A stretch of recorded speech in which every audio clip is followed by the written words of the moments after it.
partnership to look at with most interest, arguably Kim Crow, and start on the far side in lane 1 with Inene Pascal Pretre and Stephanie Deschamps. These two women who've both. Here are Kim Crow from Melbourne, Sarah Cook from Canberra. As I said, 4th last season in the World Championships. Strongly look to go forward to the Olympic Games. Eleanor Logan, known as Elle to her friends, and Caroline Lin for the Yunnan. And these two Chinese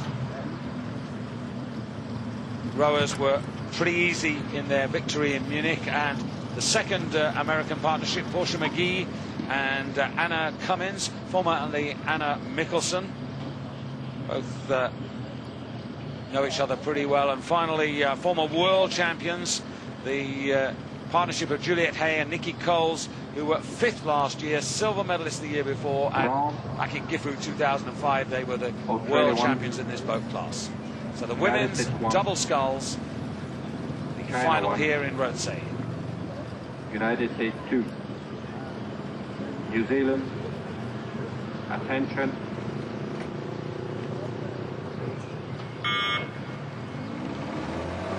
Clean start all around, but slow off the start comparatively are Eleanor Logan and Caroline Lin. They were 3rd in Munich and they won the US trials in the pair, and a trials win and a top 4 placing at a World Cup is the indicator for early selection in the pair. So along comes Portia McGee and Anna Cummins over in lane 5, closer to your camera, and they are contesting that, because if Logan and Lind were to be uncontested here and finish in the top 4, they would have almost certainly got the nod. And so this is going to be a very tense race, and both those crews off relatively slowly compared to China, Yu Wu and Yulan Gao, who are, as you said, David, winners in Munich and clearly in the lead here and looking very easy. Easy indeed. And just to re-emphasise, Darcy Marquardt and Jade Rumble were world champions in this boat class for Canada in 2006. They're focusing in the Canadian 8's effort to qualify that boat for the Olympics in Beijing. And I also need to mention another pair of absentees, Julia Bishik and Natalia Hilak of Belarus, who won the world title last year. Disappointingly didn't make this final, but did earlier today cruise through the B final as they should to take that. There was no explanation for yesterday because they weren't ill, so they came out again today and did perfectly well. They just weren't firing on both cylinders. They've only got 2 and they weren't firing on them, and it looked dull and unimpressive yesterday, but sharpened up by this morning. So pretty strong and positive start by the Russian duo, as you say, Chinese duo, Wu Yu and Zhao Yulan, and they really have opened up here through into the first 600 meters here, and that's quite a margin. That's a very big margin. Interesting here, I mean, one benchmark you can take is Juliette Hay and Nicola Coles from New Zealand, who are closest to your camera at the bottom of the picture there. No, that isn't them, they're further back than that actually. They won in Gifu in 2005, their first time out as a new pairing, and the World Championships that was, and they finished 5th. They were 5th last year in Munich. So they are a benchmark measure, rather like the Skellin brothers are in the men's pair, and at the moment China is streets ahead of New Zealand, and the other crews are in fact holding them well back. So something a little bit wrong with New Zealand in lane 6, but something very right with China now, a length and more of open water on the field, and not yet at halfway. I think we have to put the New Zealand challenge into context right across the board, probably. Remember, Hugh, they only actually landed in Europe last Friday. It's a stepping stone progress to the ultimate goal of being on that Olympic podium, and if possible, as you see the two New Zealanders in foreground, Nicola Coles and Juliette Hay, Juliette in the bow there, as we come to the half distance, and on the far side you'll see the boat park, and China with a commanding advantage ahead of the United States, and just to make life difficult, they haven't nominated USA 1 and USA 2, so we'll help you with that in just a moment. I think the point about New Zealand actually is that they travel around the world all the time because they are furthest away from the centre of world rowing, which is in Europe, and they actually have a theory that either you get straight off the plane and into a race and you do okay, or you stay for 3 weeks and more and you get to your peak performance. And so there is a point in what you say, David, which is that they've been here just over a week, which is about the worst time for adaptation to climate zone change. So here's USA number 2, Portia McGee and Anna Cummins. Anna Cummins in the stroke seat, and she, as I said, you may know her better as Anna Mikkelsen. These two have been together for a while. They know each other pretty well.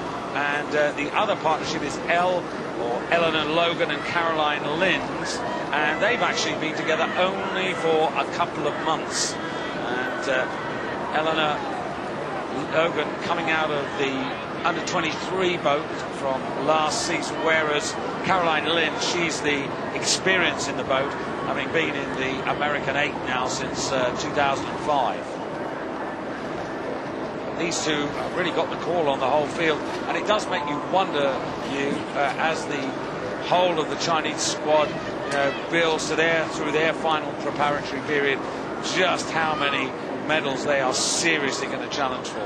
Well, we don't know, because they have an absolutely gigantic squad. They have rowing courses in parallel so that they can get thousands of athletes out on the water at once. They've got hundreds of coaches, and some of these crews come out different athletes from one race to the next, almost from one regatta to the next, and so we don't even know the shape of their team, let alone which is going to be the highest performance. They didn't come at all to the Gifu World Championships, so we have no record going back that far, and it's all a surprise. So this pair, we've obviously got a couple of years record on them. A couple of years record on them, and they look commanding here. Can they keep it up? We've no idea. Well, it is the more experienced partnership of Portia McGee and Anna Cummins who've got the edge at the moment. And coming through the 1500 metre mark. You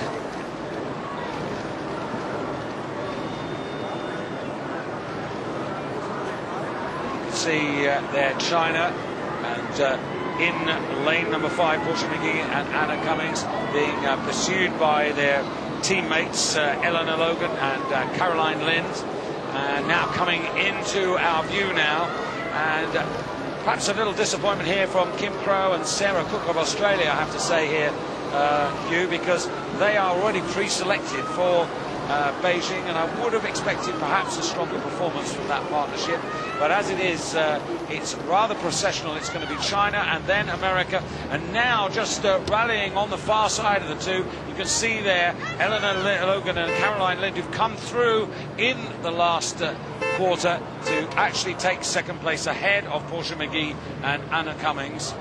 And then top of the picture there, it'll be Australia, then New Zealand, and finally France. I would reckon that's the order. We're just waiting for confirmation of that.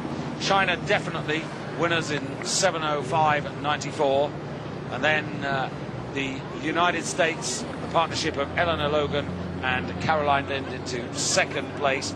And of course, what we were saying earlier on, Hugh, is going to be significant because these crews are fighting for selection. They are fighting for selection, and top 4 place at a World Cup regatta is the key indicator. They've got silver and bronze here. That doesn't distinguish between them clearly enough, and I would bet my bottom dollar that they will end up in national trials in a couple of weeks' time. Well, those of you in the United States who want to go to those national trials, the small boat trials, are between the 9th and 13th of June in New Jersey.